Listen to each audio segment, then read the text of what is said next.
Cette émission vous est présentée par la Caisse Desjardins Vallée de la Matapédia.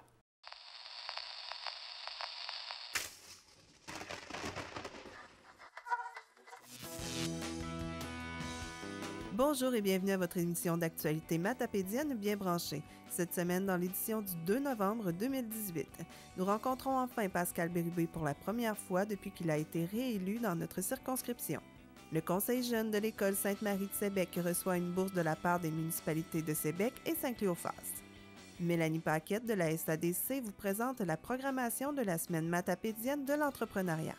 Les étudiants et étudiantes du Centre matapédien d'études collégiales en gestion de commerce organisent le salon Entrepreneuriat Jeunesse. Marlène Villeneuve vous décrit l'option Gestion de commerce. Mais d'abord, nous vous présentons un avant-goût du spécial Halloween que nous vous préparons pour l'édition du 9 novembre prochain. OK, c'est bon!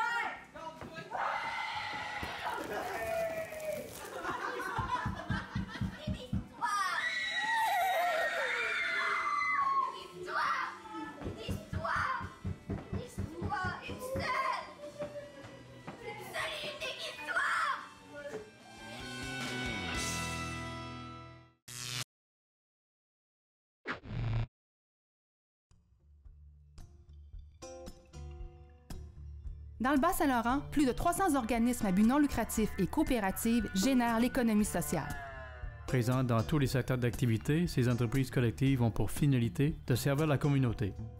En consommant leurs produits et services, nous participons à l'amélioration de notre richesse collective et de notre qualité de vie.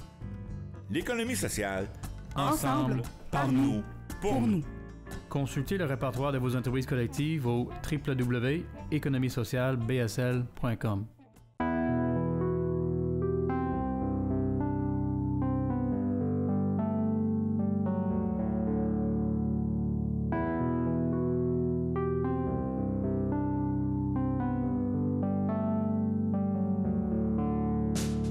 Connaissez-vous les conséquences lorsque vous êtes reconnu coupable d'intimidation envers une personne aînée? En fait, ce qu'il faut comprendre au niveau de l'intimidation, c'est qu'il s'agit d'un acte criminel passible d'un emprisonnement maximal de 5 ans. Ce qu'il faut retenir également, c'est que l'intimidation se traduit par des comportements agressifs et répétitifs qui se présentent dans un rapport de force, de pouvoir, d'autorité. La personne qui est intimidée ne jouit alors plus de l'ensemble de ses libertés personnelles. Si vous pensez être victime d'intimidation, connaissez-vous la procédure à suivre? Au niveau de l'intimidation, il y a différentes façons de faire. C'est que le policier peut se présenter chez la personne à son domicile ou la personne qui est victime d'intimidation peut se présenter au poste de la Sûreté du Québec et rencontrer un policier. Qu'est-ce qui va se passer à ce moment-là? C'est que le policier va prendre une déclaration de la personne et dans cette déclaration-là, ce qui est important, c'est de noter comme il faut les paroles qui ont été dites, les heures, la journée que ça a été fait, les gestes qui ont été posés, pour obtenir une déclaration qui va être le plus complète possible afin de transmettre ce dossier-là. Par la suite, le policier va monter son dossier, puis il va le soumettre au procureur de la Couronne. Le procureur de la Couronne va accepter ou autoriser la plainte, puis ce dossier-là va se rendre à la Cour. Si la plainte est autorisée, alors le processus de la Cour va débuter. Alors les gens vont être convoqués à une date de cour pour se présenter, pour venir faire valoir leur point de vue du niveau légal, en fait. Cette personne-là, la victime, sera représentée par le procureur de la Couronne. Pour la suite du dossier, la personne aura des nouvelles de son dossier, puis sera probablement appelée à venir témoigner à la cour criminelle. Par la suite, si la personne est reconnue coupable de l'infraction, elle devra se soumettre à certaines conditions à respecter envers la victime. Si vous avez besoin d'assistance dans votre démarche, contactez une des ressources disponibles.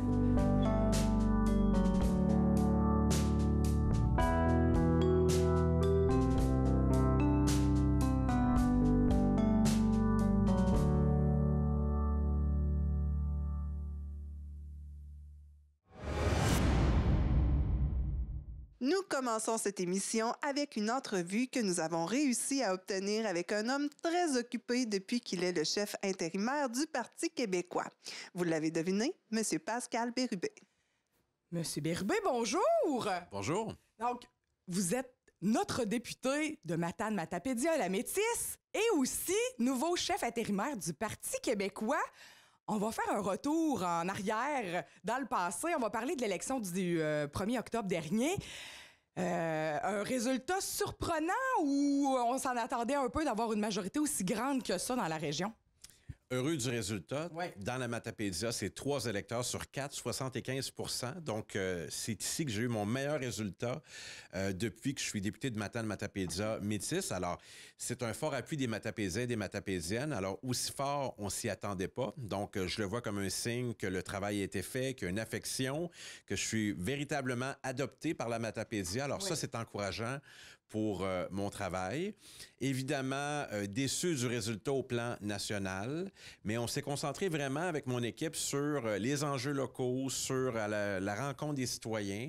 Et puis, c'est un mandat qui va se poursuivre, mais qui a commencé assez rapidement parce que le lendemain de la soirée électorale, j'étais déjà à mon bureau pour prendre les appels, accueillir des gens.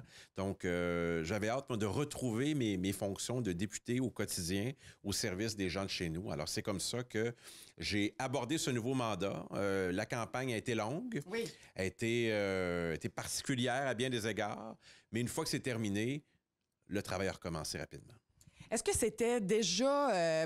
est-ce que vous aviez un doute que ça allait être aussi assassin que ça, cette élection-là? Vous êtes seulement 10 députés du Parti québécois qui ont été élus à travers tout le Québec. Vous doutiez-vous un peu de ça durant la campagne ou ça avait été vraiment un choc? On savait que ça allait être difficile parce que l'enjeu, c'était remplacer le gouvernement libéral. Ouais. Et les électeurs ont regardé ça, ils ont dit, bon, qui est le parti le plus susceptible de les remplacer? Et la Coalition Avenir Québec n'avait jamais gouverné, avait un bon positionnement là-dessus. Alors, pas dans notre région, mais ailleurs au Québec, les gens se sont dit, ben, on les connaît pas tant que ça, mais ils n'ont jamais gouverné, puis ils semblent être en meilleure position pour remporter. Alors, ça a eu un impact vraiment important chez beaucoup de gens. Alors, je suivais la campagne à distance. J'ai participé un peu à la campagne nationale avec Jean-François Lisée au début. Mais bon, on prend acte du résultat, puis la vie continue, la vie politique, la vie de notre formation politique. Et là, je suis toujours député de Matane-Matapédia métis. C'est mon titre le plus important. Mais il y en a un autre qui s'est ajouté, et celui-là, je ne l'avais pas prévu non plus. Donc oui, chef intérimaire du Parti québécois qui a célébré ses 50 ans récemment aussi. Ouais. J'imagine qu'à cette fête, ça devait être aussi un moment de réflexion qui s'est fait sur l'avenir du parti ou là, vous êtes plus dans la réaction puis dans le choc aussi encore un peu ou vraiment vous êtes on regarde vers l'avant puis on se relève les manches puis on regarde dans 4 ans, qu'est-ce qu'on peut faire? Je dirais, on regarde vers l'avant. On a une équipe soudée, les 10 députés, dont des jeunes, la nouvelle députée de Gaspé qui a même pas 30 ans, qui a été élue un peu après le 1er octobre, avec toute une saga sur les boîtes de vote, mais elle est élue. Tout l'Est du Québec est représenté par le Parti québécois. Ça veut dire quelque chose. On se reconnaît dans les valeurs, dans les projets, dans la façon de faire de la politique. Ce titre de chef du Parti québécois, je le prends avec le sens des responsabilités. C'est la première fois de l'histoire qu'il y a un chef de parti dans la Matapédia. Alors, je suis conscient de ça. Conscient également que c'est un poste qui va durer 18 mois, 24 mois, ça sera précisé. Okay. Donc, ça ne va jamais m'éloigner de ma première responsabilité qui est celle de député local. Quant aux analyses, on va les faire en privé de façon ordonnée, sans complaisance, en regardant la dernière élection, mais aussi, je dirais, la réalité québécoise actuelle. Mais pour le reste, à l'Assemblée nationale, on va être une bonne opposition, on va être de bons députés, on va continuer de parler des enjeux importants pour nous, les régions, l'environnement, le développement économique, la santé, l'éducation. Donc, on est déjà bien préparé pour la rentrée parlementaire. Ça commence le 27 novembre prochain. Okay. Et d'ici ce temps-là, je fais des rencontres. Alors, je vous parle aujourd'hui, mais pour le reste de la journée, j'ai plein de rencontres, notamment avec le maire d'Amqui, dans le domaine communautaire, des échanges avec des gens qui avaient hâte qu'on puisse se remettre au travail, et c'était mon cas également. Oui. Vous êtes dans la deuxième opposition au gouvernement. Est-ce que ça va avoir un impact sur nos projets, nos préoccupations, nos enjeux matapédiens d'être la deuxième opposition? Bon, alors ça me permet de faire un peu d'éducation populaire et politique. Chacun des députés est promis dans son comté. Il n'est pas deuxième, il n'est pas troisième, donc ils ont droit au même respect, à la même considération pour eux, mais aussi pour leur population. Oui. Parce que si c'était pas ça, ça voudrait dire que le gouvernement favorise seulement les comtés qui sont dits au pouvoir. Alors, il ne faut pas que ça fonctionne comme ça. Il faut donner une attention égale à chacun des territoires, sans égard au résultat qui a été obtenu. Ça s'appelle l'équité. Quand j'étais ministre, et je recevais des appels de députés de l'opposition, du Parti libéral, de la CAQ ou de Québec solidaire. Je ne regardais pas qui m'appelait. Je regardais la nature du projet. Est-ce que c'est bon pour la population? Est-ce que c'est faisable? Est-ce qu'on est capable d'y arriver? Alors, c'est ça qui doit conduire, je dirais, l'action du gouvernement. C'est un des premiers messages que j'ai envoyé au premier ministre en disant « Soyez équitable à l'égard de l'ensemble des circonscriptions. » C'est ça le bien commun. Alors, je lui ai rappelé ça. Je le connais bien, le nouveau premier ministre. Ça a déjà été mon patron à l'époque au ministère de l'Éducation quand j'étais conseiller politique. Et je lui ai fait ce rappel au nom de notre population. Et il y a déjà de très bons liens qui sont faits avec son cabinet. Je connais beaucoup de monde qui travaille dans l'environnement du nouveau gouvernement. Alors, on fait des liens au bénéfice de nos dossiers, de la population. Et la campagne est terminée. Alors, pour les 4 prochaines années, on va faire notre travail. Et puis, à l'Assemblée nationale, c'est sûr qu'on aura un rôle de questionner le gouvernement pour le surveiller aussi, parce qu'on ne peut pas le laisser seul pendant 4 ans. Non. Il y a des questions qui vont se poser, notamment au plan environnemental. Ça, c'est un enjeu qui est vraiment apparu très, très fort durant la campagne. Ouais. Toutes les générations, les gens sont préoccupés. Alors, ça, c'est un des thèmes forts qui va être abordé là, dès la rentrée parlementaire. Et quels sont les enjeux matapédiens, les priorités là, que Pascal Bérubé, notre député, a ciblées là, pour mettre de l'avant durant les prochains jours et les prochains mois?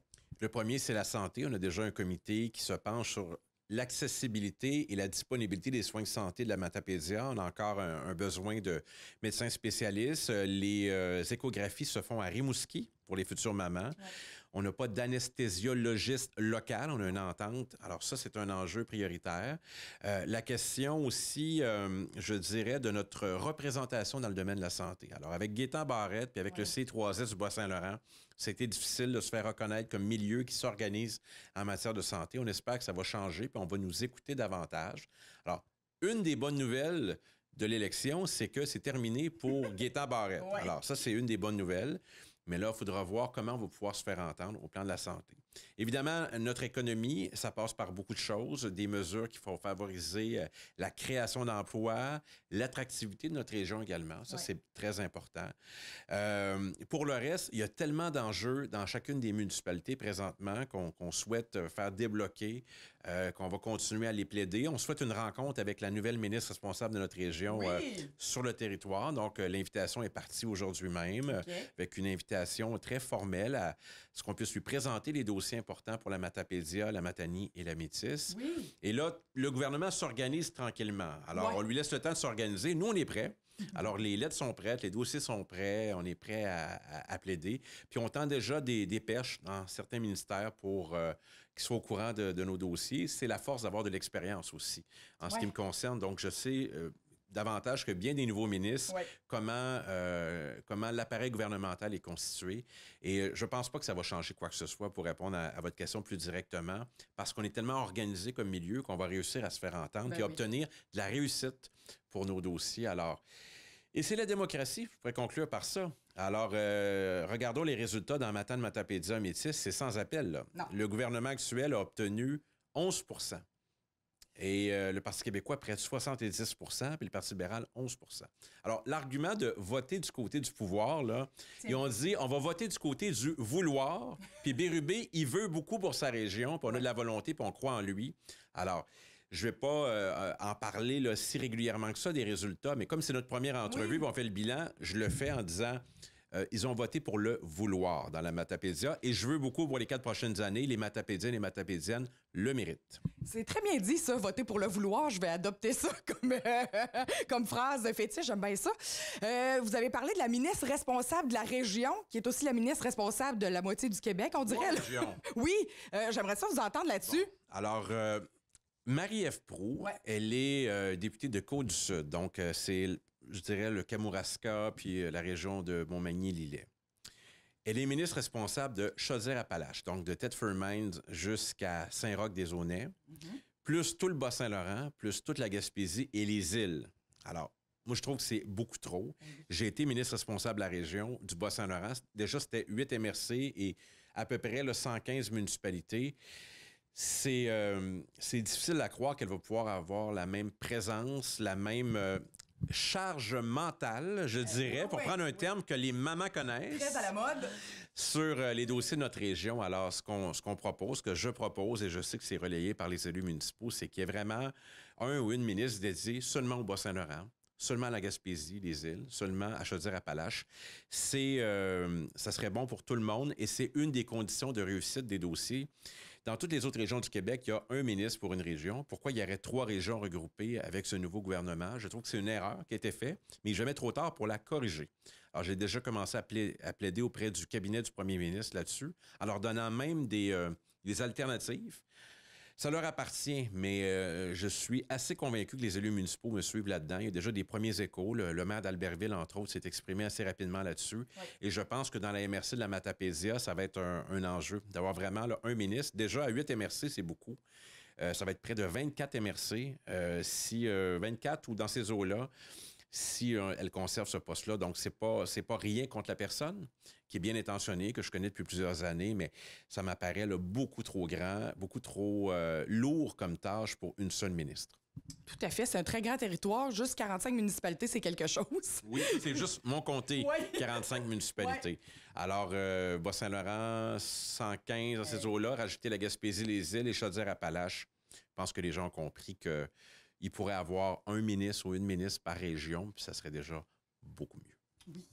Dans votre cabinet fantôme, vous avez la responsabilité de quel dossier à surveiller de près? Habituellement, les chefs ne se donnent pas de dossier, mais j'ai pris celui de la laïcité. Okay. Alors, ça préoccupe beaucoup de monde. La laïcité, c'est essentiellement que l'État soit indépendant du religieux. C'est ça que ça veut dire. Mais dans la sphère privée ou communautaire, on peut s'afficher comme on veut. Mais quand on travaille pour l'État, bon, il faut être neutre pour des raisons évidentes, surtout quand on est en position d'autorité. Oui. Alors ça, c'est un des enjeux. Avant, on appelait ça les accommodements raisonnables. Après, il y a eu le rapport Bouchard-Taylor. Puis après, il y a eu la charte des valeurs. Et puis, le gouvernement veut revenir avec ces questions-là. Alors, l'idée, c'est d'être cohérent. Je pense qu'il y a un projet de loi qui va être déposé assez rapidement, puis j'aurai l'occasion de débattre. Alors, si les citoyens de la Matapédia ont des suggestions à me faire, évidemment, ça m'intéresse, pour s'assurer qu'au Québec, l'État et la religion soient 2 affaires différentes. C'est très important. Ça n'enlève pas les convictions religieuses des gens, mais ça fait en sorte qu'on ne mêle pas les choses et ça permet de clarifier ça pour tout le monde. Mais dans la vie privée, les gens ont les croyances qu'ils veulent et font ce qu'ils veulent. Mais lorsqu'une relation avec l'État, je pense que ça doit être neutre et ça s'impose. Tout à fait. Donc, M. Bérubé, merci beaucoup.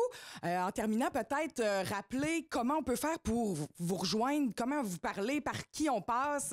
Vous êtes occupé pas mal, mais toujours très présent dans la région. Oui, alors j'ai un bureau à temps plein dans la Matapédia. En fait, c'est pas le bureau qui est à temps plein, c'est la ressource qui est Marc-Olivier Caron. Oui. Lui, il est embauché du lundi au vendredi pour être au bureau, qui est à l'édifice ATR, en face du cinéma Figaro. Oui. Alors, une ressource à temps plein, c'est important pour la Matapédia. Oui. On peut me rejoindre à ce bureau au 629-1977. On peut m'écrire par courriel. Il y a beaucoup de gens qui le font par Facebook. Oui. Ça me permet de dire... Faites-le par courriel, c'est plus simple parce qu'il y a tellement de volume sur Facebook que je préfère que les gens le fassent par courrier électronique. pascal.bérubé@asnat.qc.ca ou Marc-Olivier Caron @asnat.qc.ca. Puis je suis assez convaincu que vous avez des possibilités de l'inclure dans l'écran au moment où je le dis. Il est là. Bon. Alors, il y a 2 courriels. Il y a le mien et il y a celui de Marc-Olivier Caron. Ouais. Et puis, c'est les méthodes les plus efficaces où on prend rendez-vous pour venir me rencontrer. Parfois, c'est une clinique sans rendez-vous, un bureau de comté, mais quand je peux planifier, ça me permet d'être là moi-même et de rencontrer les gens. Alors, c'est comme ça qu'on va fonctionner pour les 4 prochaines années avec, je dirais, la première responsabilité, c'est le service aux citoyens d'un bureau de comté. Ouais. Et ça fait beaucoup de différence dans la vie des gens. C'est pas des dossiers qui sont dans les médias, mais on change beaucoup de vies comme ça.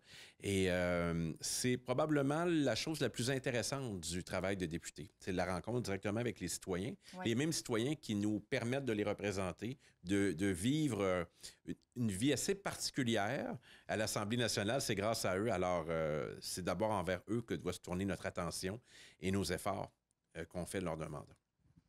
Merci, M. Bérubé, de votre temps et au plaisir de se rencontrer encore pour de belles annonces, de beaux projets qui s'en viennent. Certainement, puis on aura assurément un souper de la TVC en janvier. Un vin et fromage le 2 février. On connaît pas la thématique encore.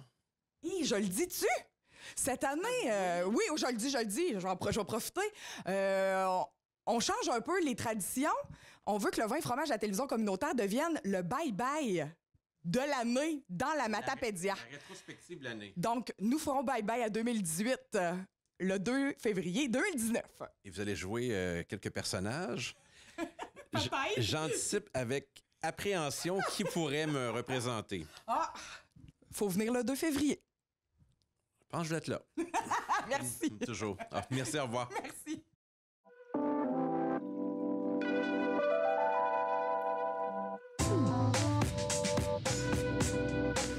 En devenant membre de la TVC, vous contribuez à maintenir un véritable outil d'animation, d'information et de développement du milieu matapédien. Vous assurez la survie de notre organisme. Vous contribuez au maintien de 4 emplois dans la Matapédia. Vous démontrez votre soutien au seul média 100% matapédien. En devenant membre de la TVC, vous nous permettez de nous développer pour vous offrir du contenu de qualité et de nouvelles productions originales.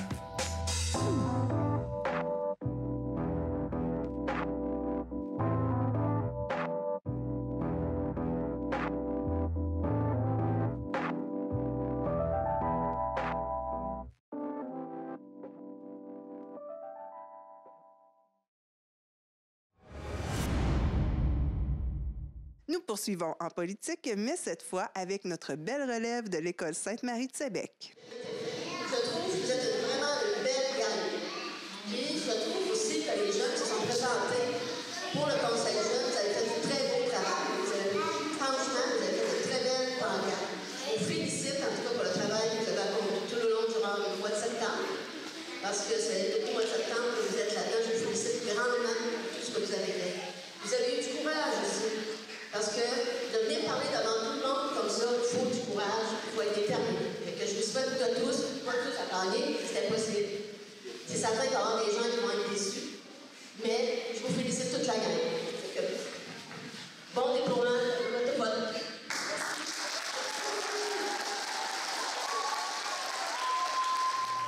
Bonjour, je m'appelle Annabelle Gagné, j'ai 11 ans et je me représente pour être mairesse à l'école. Je voudrais être mairesse parce que depuis la maternelle, je voudrais être mairesse. Les autres m'ont montré l'exemple. Comment t'as trouvé ça, te présenter en avant de tout le monde? C'est quand même gênant. Puis, mais je me suis habituée. OK. Est-ce que t'as des buts particuliers? Mes projets, c'est dans le fond, faire plein d'activités, faire une journée blanche, une journée sportive.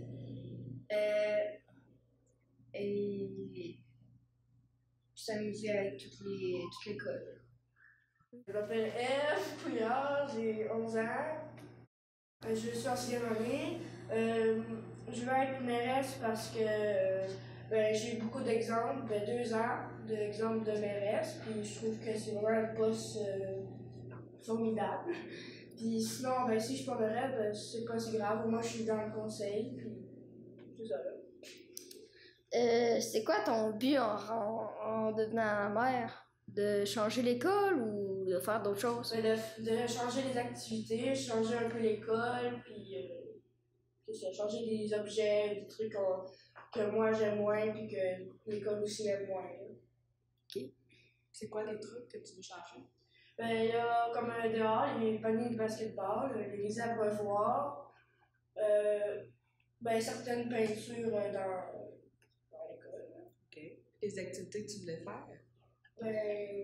Mettons, à place, parce que c'est souvent seulement les 5 et 6 qui font des activités, mais je trouve ça que c'est plus plate pour les plus jeunes. Fait que là, l'été, je ferais une activité genre, les plus petits auraient une piscine gonflable, puis les plus vieux auraient des bandeaux, des fusils à eau. Puis sinon, on pourrait aller à Saute, des trucs de même. Puis je sais que certaines de mes idées vont être réalisées, mais certaines vont être en bas. Bonjour, je m'appelle Élise Desrosiers, j'ai 11 ans. Puis j'aimerais me présenter parce que, dans le fond, je vais faire plein d'activités, puis être responsable de ça, puis gérer, puis tout. J'aime vraiment ça. T'avais-tu un but particulier de, comme, je sais pas moi, de changer l'école ou d'autres choses? Ben, c'est parce que depuis que je suis petite, dans le fond, que je suis à l'école, ben, j'ai toujours pensé à ce que je voulais faire comme dans l'école pis tout, là. Fait que pour mes activités, ben, je voudrais faire pour l'hiver des châteaux de glace, puis des glissades de glace, dans le fond. On ferait des manèges, puis on mettrait de l'eau par-dessus. Puis je voudrais faire aussi des concours de cuisine, puis chaque classe avait une recette à faire. Puis aussi, je voudrais faire des concours de dessin. Puis c'est le gagnant qui gagnerait avec son dessin serait le logo de l'école. Puis aussi, l'été, je voudrais faire une guerre de fusil à l'eau avec des ballons d'eau. Puis aussi, je voudrais faire un coin du calme pour que les gens du calme qui aillent lire des livres. Et ensuite, je voudrais ranger le sous-sol en bas parce que faire le ménage, parce qu'il y a des vieux trucs qui traînent qui ne servent pas à grand-chose. Bonjour, je m'appelle Chloé Fournier, j'ai 11 ans. Je voudrais me rendre être mairesse parce que je veux rendre l'école meilleure, pour faire des activités, juste rendre l'école vivante. Puis aussi, je voudrais aussi faire écouter les propositions des autres, puis j'aimerais ça être mairesse pour faire toutes les activités. T'avais-tu un but particulier en te présentant? Oui, parce que quand pas en maternelle, ça me tentait pas d'être mairesse en maternelle, mais quand j'étais plus en 3e, 4e, je comprenais, puis ça me tentait d'être mairesse, pour faire des activités, parce que je trouvais que c'était le fun, puis être dans le conseil. Est-ce que ça te tente de genre changer l'école, changer des règles puis tout ça? Oui, puis ouais, comme je sais pas, changer les chaises pour des ballons, des exercices là, comme pour ça. Ça serait quoi tes activités? Mes activités, c'est faire des journées thématiques, faire des activités de midi, puis aussi mettre... j'essaie là. Faire plus des activités, c'est pas vraiment comme des choses que je mettrais, c'est plus des activités. OK. Bonjour, je m'appelle Clarence Boulanger et j'ai 11 ans. Je me présente pour devenir mère parce que je pense que cette école aurait beaucoup besoin de moi pour qu'elle soit meilleure. Est-ce que tu avais un but particulier en devenant mère?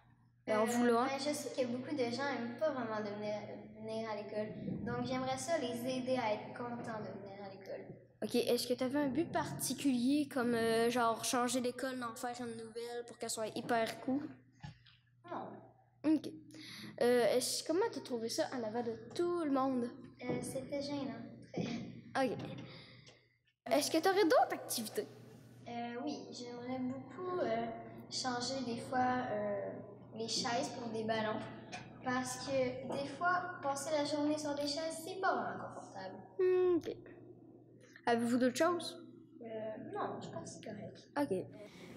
Bonjour, je m'appelle Maïcha Saint-Pierre, j'habite à Sédic, je suis en 6e année à l'école Sainte-Marie, j'ai 11 ans, je me présente pour être mairesse. Pourquoi je me présente pour être mairesse? Ben parce que depuis la maternelle, je vois ça, puis ça me tente de le faire. Puis ben, mon but, c'est de rendre les étudiants contents de venir à l'école. C'est quoi tes activités que tu aimerais faire? Le changement? Oh, ben, tes activités, tes changements, tout ça, là. Ben, j'aimerais ça, genre, mettre plus de cours dans la bibliothèque, qu'il y ait des ballons dans la classe, plein d'activités comme ça, là. OK. Est-ce que tu avais un but particulier en te présentant comme mère? Non. Je me suis dit que j'allais pas visiter. OK. Est-ce que c'était gênant devant tout le monde? Oui. OK. Est-ce que c'est gênant devant la caméra? Oui. OK. Ben, moi, c'est Léon de la Bonté, puis moi, à l'école Sainte-Marie, puis moi, je voudrais être mère, parce que ben, c'est un petit peu mon rêve depuis que je suis en maternelle. Puis, ben, c'est pas mal ça. OK. Avez-vous un but particulier?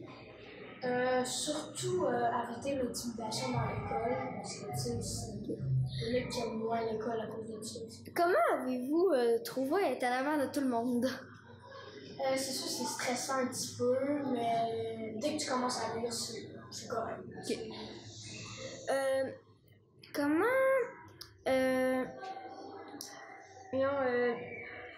Ça serait quoi vos activités ou vos changements dans l'école? Je voudrais changer les paniers de basket aussi parce que y a beaucoup de personnes qui le demandent. Aussi remettre la pelouse dans le terrain de soccer. Puis aussi les idées d'activités. Ça pourrait être un concours d'invention. Comme un genre d'exposition. Ça serait cool. Sinon, à Noël, ça serait une activité traditionnelle. Comme quoi? Comme un échange de cadeaux. Pour tout le monde ou par classe? OK. L'échange de cadeaux, L'échange de cadeaux, ce serait par classe. OK. Est-ce que c'est tout? Oui. OK.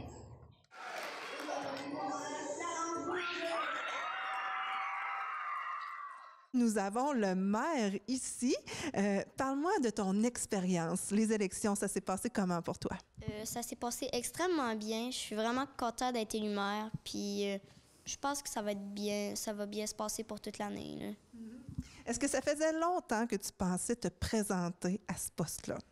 Quand même assez, depuis la maternelle. Là. Depuis que j'ai su que ça rôdait dans l'école, je voulais vraiment l'être. Qu'est-ce qui t'intéresse dans la politique? Gérer, pas gérer, mais être important dans l'école. Comme... Pouvoir répondre aux besoins des élèves. C'est exact. Là, vous avez eu déjà votre première rencontre. Est-ce que vous avez parlé budget un petit peu? Non, pas vraiment, parce qu'on est déjà en train de faire une activité d'Halloween, une grosse activité. Les bonbons sont plus importants. Oui. Mais il y a eu du budget qui a été donné de la part de Saint-Cléophas et de Sébec. Dites-moi, pourquoi vous investissez dans l'avenir de la politique ici à Sainte-Marie? On investit dans l'avenir de Sainte-Marie, mais le Conseil jeune, c'est pour faire une relève. C'est pour montrer aux jeunes de Saint-Cléophas ou de Sébec comment ça marche un conseil municipal. Ça lui fait une belle expérience et après, ils vont savoir pourquoi que le conseil fait des réponses ou comment est-ce qu'il gère un projet. Oui, c'est pas toujours facile de dire oui ou non à un projet. Exactement. Et les jeunes, étant donné que c'est eux autres qui vont prendre notre place plus tard, ça leur fait comme une belle expérience. Fait qu'un jour, s'ils veulent être maire ou conseiller de la municipalité, ils vont avoir déjà une expérience. Et nous autres, c'est le fun pour nous autres de les voir. C'est des enfants de notre place. On aime ça que ça bouge. Et pour vous, à Sébec? Bien, c'est essentiellement la même chose. Moi, évidemment, je viens de rentrer, ça fait même pas un an encore, là, ça en vient bientôt, mais l'expérience a déjà commencé depuis, je pense, 4 ans à l'époque. Et c'est une continuité. Puis d'investir, c'est même pas l'investissement que ça représente. C'est sur le plan monétaire, c'est l'investissement sur la valeur de l'humain, ces jeunes-là. Des voir, puis pour avoir assisté à quelques reprises à des manifestations, c'est de voir l'émulation que ça crée chez eux, l'intérêt, le dynamisme que ça crée d'être conseiller, d'être maire, puis de voir à l'intérieur de ça l'expérience que les autres vont vivre. Puis apparemment, on n'a pas de statistiques précises là-dessus, mais on nous dit que déjà, depuis que c'est commencé, il y a des jeunes on sent qu'il y a déjà une implication sociale qui est déjà amorcée par ces jeunes-là qui se sont déjà impliqués au sein du conseil étudiant. Alors donc, c'est une initiative qui est merveilleuse, qui ne fait pas la manchette, bien sûr, mais qui est une belle initiative entre les deux municipalités.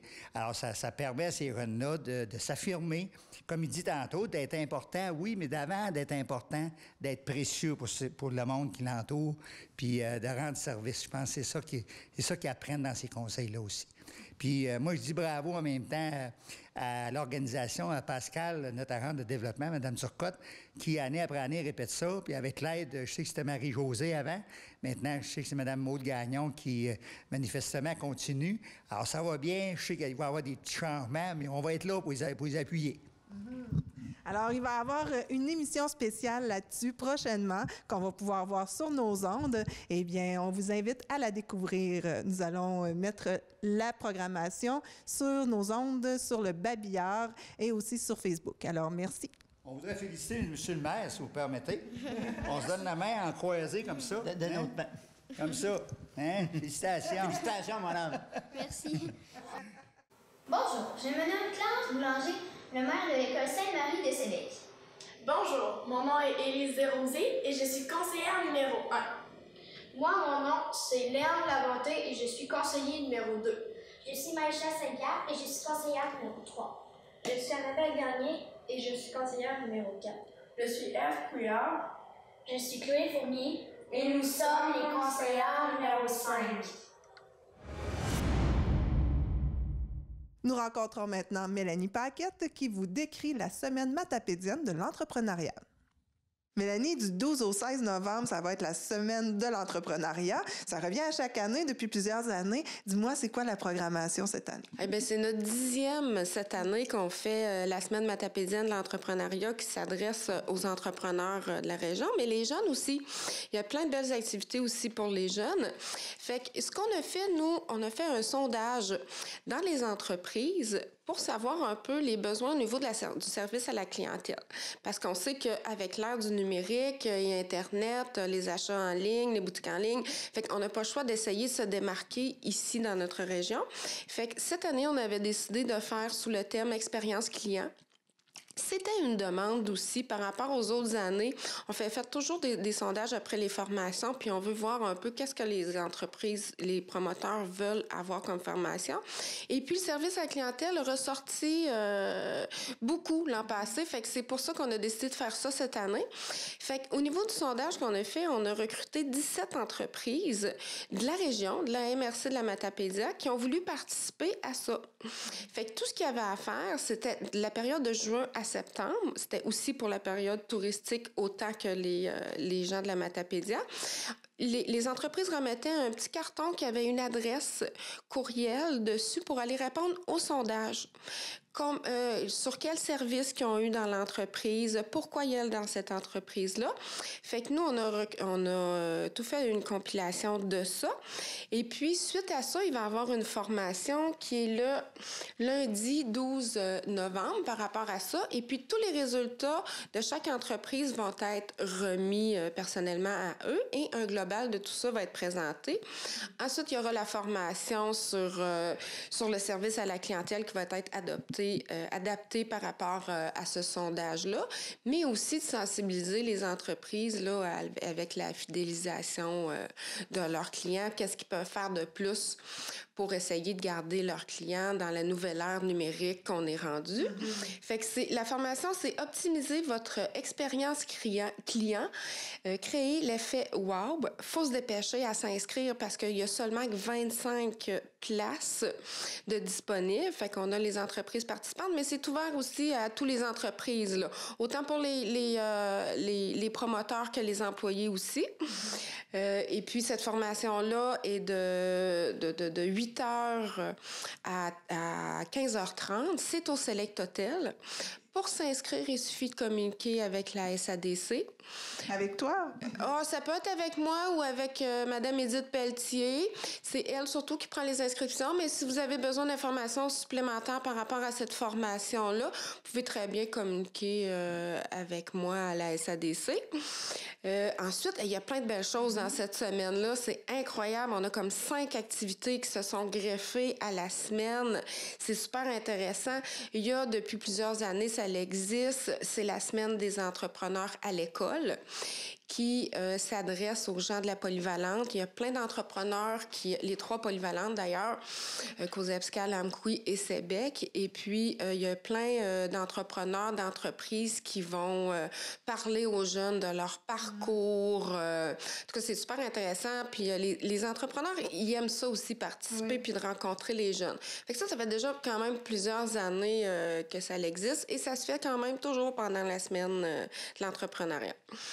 Et puis ensuite, il y a le Salon de l'entrepreneuriat jeunesse. C'est une nouvelle chose cette année qui est organisée par le CEMEC. Ils ont recruté plein d'entreprises, des spécialistes dans plusieurs thèmes, qui est comme les technologies de l'information, l'innovation, la relève. Fait qu'il va y avoir de belles conférences qui vont s'offrir à eux. Ensuite, il y aura aussi un souper lors de ça, table tournante avec les entreprises. On va présenter une entrevue justement là, tout de suite après ce reportage. Ah, ben super. En plus, c'est un beau comité. C'est au niveau de la gestion de commerce, la technique en gestion de commerce qui organise ça. Fait que c'est un beau parcours pour eux d'organiser un événement. Et puis, ensuite de ça, on a le mercredi, c'est offert par la MRC. Il y aura une présentation en soirée de la plateforme La Ruche.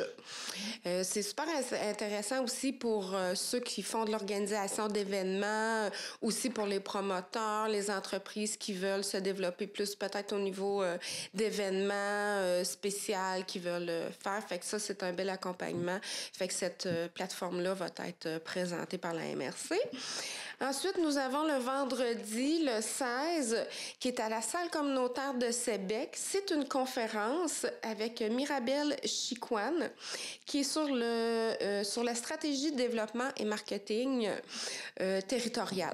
Ça s'adresse plus aux municipalités, mais... Ben oui, ça peut s'adresser un peu à monsieur, madame, tout le monde, mais surtout aux élus de la Matapédia parce que c'est du développement territorial. Fait que ça s'adresse surtout aux élus, les municipalités, mais aussi à d'autres entreprises et même les citoyens sur lesquels ça intéresse de participer au développement marketing et développement économique de leur région. Là. Alors, on rappelle le numéro pour pouvoir s'inscrire, entre autres, pour la première activité? Oui, pour l'activité du lundi, on s'inscrit à la SADC, soit par téléphone ou par courriel. Donc, par téléphone, c'est soit avec moi ou Mme Édith Pelletier. C'est dans le 418-629-4474. Alors, merci beaucoup, Mélanie, pour cette belle présentation. Bien, ça me fait plaisir. Puis j'espère qu'on va voir plein de monde, plein d'entreprises dans notre bel événement de la 10e édition de la Semaine matapédienne de l'entrepreneuriat. Vous aimeriez gagner jusqu'à 1 000 $ en regardant la télévision dans le confort de votre foyer? Jouez au télébingo de votre télévision communautaire tous les dimanches 12h30. Une agréable façon de soutenir le seul média télé 100% matapédien. Pour information, téléphonez au 418-629-4503 ou consultez le www.tvcmatapedia.com. Vous voyez la banderole derrière moi, c'est écrit « Bienvenue » et bien prochainement, le 13 novembre prochain, ce sera inscrit Salon de l'entrepreneuriat parce que les jeunes de gestion de commerce organisent toute une journée. Nous avons 2 étudiantes pour nous en parler. Amy, Camille, 2 étudiantes en gestion de commerce. Vous organisez toute une journée prochainement. Dites-moi, c'est quand ça va se dérouler exactement votre beau projet? Dans le fond, c'est le Salon d'entrepreneuriat jeunesse qui va se dérouler le 13 novembre au Centre matapédien d'études collégiales ici au CEMEC, dès 13h. Et qu'est-ce qui va se passer exactement? Dans le fond, il va y avoir trois axes qui vont être visés. Dans le fond, il va y avoir 3 conférenciers. Il va y avoir Mireille Le Chasseur qui va venir parler du développement durable avec son entreprise Le Château Blanc. Joël Pelletier qui va venir parler de l'innovation avec son entreprise La Distillerie du Saint-Laurent. Et Sébastien Noël qui va venir parler des technologies de l'information. Lui, dans le fond, c'est le co-organisateur des Grandes Fêtes TELUS. Et pour clôturer le tout en soirée, il va y avoir un souper 4 services. Oui, dans le fond, c'est un souper 4 services de table tournante avec des entrepreneurs d'ici qu'on a invités à venir se joindre à nous, qui va avoir des questions, dans le fond, pigées au sort de un peu de ce qu'ils ont vécu, de leur parcours en tant qu'entrepreneurs ici. Puis, il va y avoir les personnes autour de la table qui vont poser différentes questions à ces entrepreneurs-là. Et pour rejoindre tout ce beau monde-là, ça demande beaucoup de travail. Dites-moi comment vous y êtes pris, là, exactement. Mettons, comme cet été, je pense que vous avez travaillé là-dessus aussi. Oui, bien, dans le fond, cet été, c'est plus comme de faire un baril de base de qu'est-ce qu'il faut faire, qu'est-ce qu'on veut, il y avait les demandes de financement aussi. Au mois de septembre, quand la rentrée a recommencé, c'était vraiment plus quels conférenciers qu'on voulait, les invités, faire les inscriptions, tous les petits détails. La journée, dans le fond, qu'est-ce qu'on voulait faire dans notre journée, le plan de la journée, la planification, la programmation surtout. Là. Ouais. Mais juste la programmation, demander aux conférenciers de venir, là, c'est pas toujours évident non plus, planifier toute la même date. Là. Ben, dans le fond, on a vraiment visé plein de gens, on a eu des refus, fait qu'il a fallu trouver d'autres conférenciers. Et pour la soirée, inviter les entrepreneurs, c'est quoi leur réaction? Est-ce qu'ils ont le goût de venir? Oui, bien là, dans le fond, à date aujourd'hui, on en a déjà 2 qui ont accepté. Puis leur réaction, c'est qu'ils sont contents qu'on les invite à cet événement-là qui va être quand même assez grand ici, là, au CEMEC. Et combien il y a de places exactement? Est-ce que c'est ouvert à toute la population? Oui, dans le fond, c'est ouvert à tous. Surtout notre point cible, au début, on disait les jeunes pour les inciter à avoir la fibre d'entrepreneuriat en eux, qui pensent à l'entrepreneuriat ou pas. Puis, mais c'est aussi ouvert à tous des entrepreneurs déjà entrepreneurs, à vraiment tout le monde. Puis, dans le fond, on a quand même une possibilité d'au moins 80 personnes pour le souper et pour le salon encore plus aussi. Là. C'est vraiment 80 notre maximum, puis on a encore de la place. Là. Et pour s'inscrire, bien, vous avez fait ça assez facile aussi. On va sur Facebook. Oui, dans le fond, il y a une page Facebook qui a été créée qui s'appelle le Salon de l'entrepreneuriat jeunesse. Fait que dans le fond, il y a un document Google Form où les gens peuvent s'inscrire, puis nous, on va recevoir ça, puis on va avoir leur inscription. Et pour l'argent, bien, ils peuvent venir ici directement. Oui, dans le fond, au secrétariat, la secrétaire est avertie, puis ils vont recevoir l'argent. Puis c'est tout détaillé, dans le fond, dans le formulaire d'inscription, les coûts, puis tout ça. Comment vous avez trouvé votre expérience? C'est sûr que là, on rentre vraiment dans le vif du sujet, vu que c'est dans 3 semaines. Là, ça commence tous les petits détails qu'il faut régler, mais c'est quand même beaucoup de stress, puis je pense que ça va être encore pire, comme moi que je fais l'animation du salon. Puis, c'est plein de petites choses qu'il va falloir régler, qu'il faut penser au-delà de nos pensées. Là. On est quand même encore jeunes, puis on pense pas à tout, mais c'est quand même stressant, mais moi, je pense bien que quand on va se coucher le 13 novembre, on va être bien fiers de nous. Là. Et même pour la promotion, vous avez des objets promotionnels, vous avez des pancartes. Dites-moi tout ce que vous avez fait là, pour vous afficher. Dans le fond, chaque participant va recevoir... dans l'après-midi du salon, on va recevoir une bouteille d'eau qui va avoir le logo du Salon d'entrepreneuriat dessus avec notre partenaire. Ils ont aussi une corde qu'ils vont avoir au cou avec leur nom, où se diriger, les locales et tout ça. Il va aussi avoir une affiche en avant du CEMEC qui va afficher le Salon d'entrepreneuriat jeunesse. Ouais. Alors, on vous souhaite un grand succès et puis j'espère que vous voulez continuer dans votre domaine. Oui. ça nous montre encore plus... c'est quoi dans la vraie vie, là. Alors, merci beaucoup et félicitations pour votre beau projet. Merci. Si, comme Camille et Amy Laurence, vous aimez organiser, calculer, planifier, peut-être que le programme Gestion de commerce serait une bonne option pour vous. Voici Marlène Villeneuve pour vous en parler. Donc, Marlène, une autre technique qu'on offre au CEMEC, c'est la technique de gestion de commerce, qui jadis était un DEC en administration, si je me trompe pas. Oui, en fait, plus précisément, un DEC en comptabilité et gestion. Oh, OK. Fait que là, ça fait encore partie, évidemment, des techniques administratives. Oui. Mais on a migré, là, je ne sais plus quand là, exactement, là, ça fait une couple d'années, là, vers gestion de commerce. OK. Donc, quand on s'inscrit en gestion de commerce, j'imagine que c'est pour apprendre à gérer un commerce. Est-ce que je me trompe? Non. C'est certain qu'il y a beaucoup de tout ça, évidemment. Je crois que ça prépare bien les jeunes à aller intégrer sur le marché du travail comme, justement, au niveau de la gérance, mais plus que ça au niveau comme propriétaire aussi, okay. Évidemment, d'une entreprise. Puis ce qui est intéressant avec ça, c'est qu'on voit toutes sortes d'aspects. C'est certain quand on est un entrepreneur aussi, ben il faut voir un petit peu de tout. On fait de la gestion de ressources humaines. Ouais. On fait de la comptabilité aussi. Fait que nos étudiants, ils reçoivent 4 cours de comptabilité. Okay. Et puis, ils vont avoir ils vont, bon, c'est ça, gestion de ressources humaines, le marketing, qui est un volet très important qui va être plus unique à gestion de commerce. Mettons, je regarde par rapport à comptabilité, gestion, ou par rapport à d'autres choses, là, c'est vraiment plus poussé à ce niveau-là. Tout ce qui est le management, en général, là, également. Fait que, tu sais, oui, ça ouvre la porte à devenir, par exemple, gérant ou bien, propriétaire. Mais aussi, il y en a qui vont devenir technicienne en administration, qui vont travailler comme technicien en comptabilité également. Même si on ne sort pas de comptabilité et gestion, on peut poursuivre vers technicien en comptabilité ou c'est ça. Donc, les perspectives d'emploi suite à ça, t'en as nommé quelques-unes. Est-ce qu'il y a d'autres types ou peut-être qui vont à l'université après, les gens?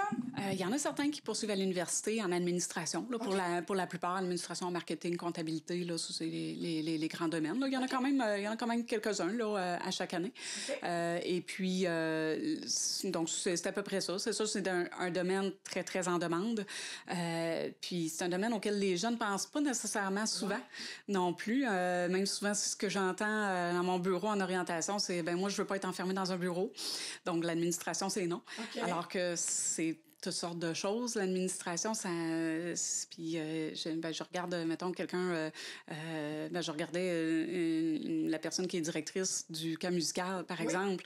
Je sais pas c'est quoi son background, mais c'est sûr que, au niveau de l'administration, elle fait de l'administration, mais elle marchait, puis elle était dans la nature, puis elle elle s'occupe de tout. Elle va s'occuper de faire que les bâtiments soient en ordre, de toutes sortes de choses. Fait que puis je peux pas dire que c'est quelque chose où est-ce qu'on va être automatiquement enfermé dans un bureau. Puis c'est quelque chose où est-ce qu'on va rencontrer beaucoup de gens aussi, qu'on va faire des liens. Fait que pour ça, souvent, l'administration, je vais proposer ça aux personnes qui vont fitter un petit peu dans le modèle, par exemple, d'être très organisé, qui aiment ça se faire des listes, par exemple, qui aiment ça être, d'avoir un horaire qui est tout bien fait et tout ça. Puis les personnes qui ont de l'ambition aussi. Ceux-là qui ont envie là, de diriger des personnes peut-être ou qui ont des nouvelles idées puis qui veulent les mettre en application, qui aiment ça pouvoir rencontrer des gens également. Souvent des personnes peut-être un petit peu plus extraverties qui vont être un peu plus du côté justement entrepreneuriat ou le côté comme plus dans la vente également. Les personnes plus introverties vont peut-être se retrouver un peu plus du côté comptabilité.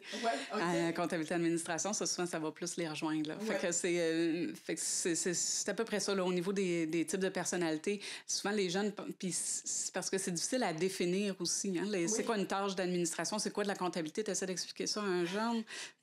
C'est pas très, très concret. Donc, c'est pour ça, ça ne fit pas tant en termes de tâches à faire, d'intérêt pour les tâches, mais en termes de la personnalité. Là, je crois que c'est là que les jeunes vont se retrouver. Là. Dans ce deck-là, j'imagine qu'il y a aussi plusieurs stages en milieu de travail pour voir justement, comptabilité, oui, là, mais qu'est-ce que ça fait un comptable pour vrai, là?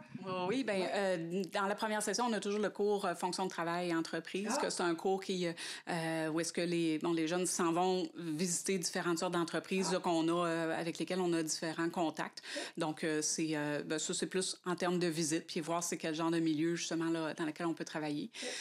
Puis par la suite, on a, sans que ça soit des stages en tant que tel, il y a des applications concrètes sur les marchés du travail. Là, comme par exemple, il y en a qui vont préparer pas un plan marketing en tant que tel, mais qu'il y a une problématique qui est soumise par une entreprise.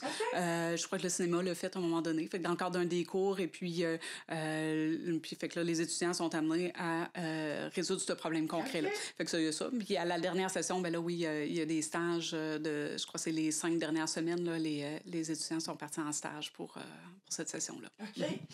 Qu'est-ce que ça prend comme préalable au secondaire pour s'inscrire en gestion de commerce? Pour les jeunes qui arrivent directement du secondaire, eux autres, c'est diplôme d'études secondaires, tout simplement, avec les mathématiques de base de secondaire 4. Pour ceux-là qui sont dans l'ancien programme, les plus âgés, qu'on pourrait dire, puis on a quand même quelques-uns, des adultes qui reviennent en formation pour gestion de commerce. Eux autres, il faut s'assurer là, que ce soit qu'il y ait leur mathématiques 436 qui a été fait. Ou sinon, d'aller refaire les maths de base de secondaire 4 là, à ce moment-là. Mais sinon, diplôme d'études secondaires. Là, puis même... même des fois, quand il manque un petit peu quelque chose, bien souvent, on les accompagne, on les intègre quand même dans le programme. Okay. Puis, ils font les mathématiques qui manquent là, au fur et à mesure, là, c'est ça, dans les différentes sessions. Là. On n'est pas tant pressé que ça pour ça de ce côté-là. Okay. Ouais. Est-ce que c'est contingenté comme programme? Pas du tout. Pas du tout. Donc, je m'inscris, j'ai une place. Ah oui. Ça, c'est certain. À l'automne ou à l'hiver, c'est ça, on peut s'inscrire dans les deux aussi. Okay. Puis c'est ça, on a des petites cohortes. Combien à peu près de gens? 7-8. OK, très personnalisé comme enseignement. Très, très personnalisé. Puis je crois que les profs font beaucoup de travail pour pouvoir faire une belle atmosphère d'équipe là, directement en partant. Puis on a des belles cohortes. Là, c'est des jeunes là, seulement là, qui sont contents d'être là, ça paraît. Là, puis ils sont à leur place. Vraiment. Fait que ça, c'est le fun. Ça fait une belle petite atmosphère d'équipe. Là, c'est ça. Puis il faut qu'ils apprennent ça également. Parce que le marché du travail, c'est beaucoup ça. Oui. Fait que, oui. Les à côté de la technique gestion de commerce, est-ce qu'il y en a? Y a-t-il des clubs entrepreneurs étudiants? Je sais qu'à mon époque, c'était bien populaire. Est-ce qu'il y a ça ici?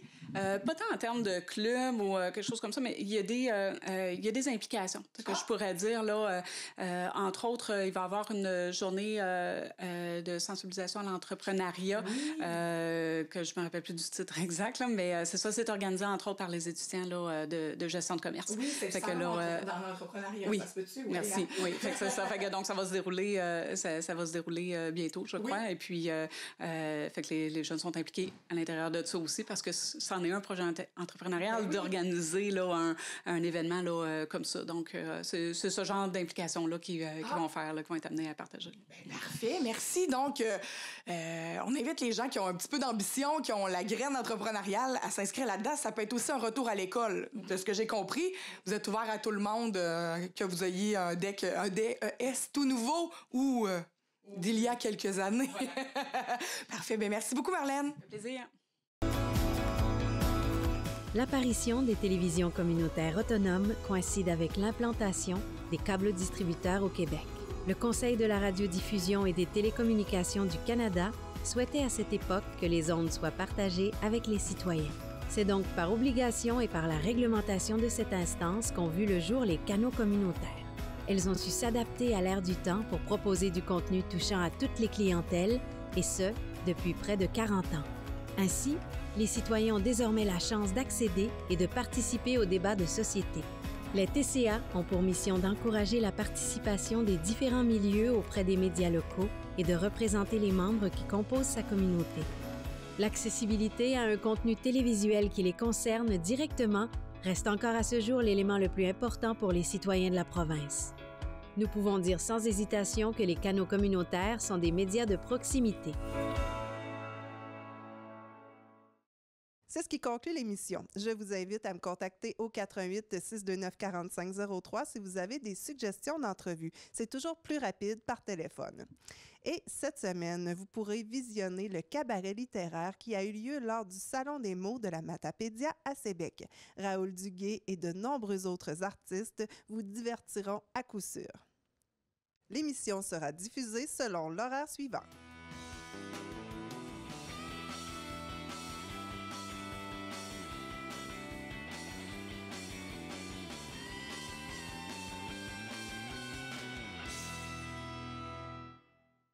Et une dernière action très importante à faire cette fin de semaine, il faut reculer l'heure dans la nuit du 3 au 4 novembre. Ainsi, vous ne serez pas une heure à l'avance devant votre téléviseur pour jouer au Télébingo ce dimanche à 12h30. Sur ce, je vous souhaite une excellente semaine. Informatique Bar-Est assure l'entretien du parc informatique de votre TVC. Informatique Bar-Est offre un service informatique résidentiel, commercial et industriel.